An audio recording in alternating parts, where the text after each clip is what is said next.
What on earth has happened there over the weekend? Well, as far as I know, and the information comes from, I think, a very reliable source, the Cardinal in Jerusalem, who's the patriarch for that parish. And he said that the compound around the Church of the Holy Family was attacked. Some of its crucial infrastructure was targeted with rockets. And I think most distressing of all, an elderly lady who was leaving the church to go to the toilet was shot dead.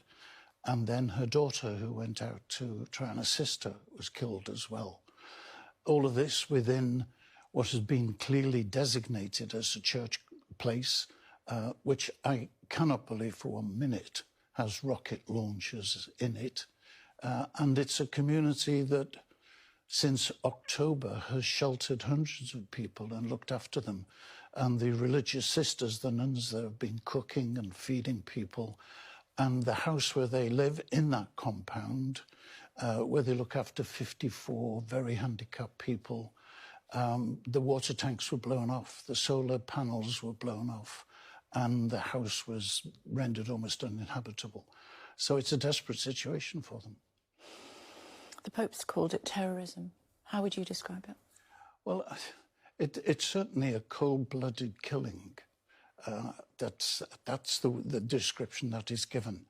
And what absolutely puzzles me is this does nothing to further Israel's right to defend itself, which I understand. I mean, the last time I was there, and that's a few years ago, it was made very clear to me that Gaza, and this community particularly, lived under the domination of Hamas. So they would have maybe 6 hours electricity a day, and then the rest of it would be switched to the underground network. And that's 4 or 5 years ago, and it won't have weakened. But the killing of evidently vulnerable and innocent people seems to me to set back what Israel says it's trying to achieve. What explanation could there be? I don't know.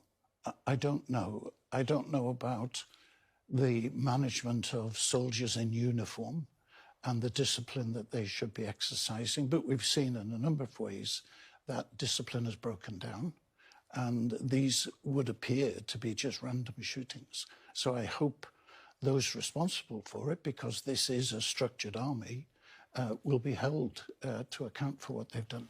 You wouldn't go as far as how the Pope has described the situation. Incredibly strong language from the Holy Father saying that it was a terrorist attack. Well, I'm not sure the technicalities, frankly. This is the army of a state. So I would prefer to say it was a cold-blooded killing.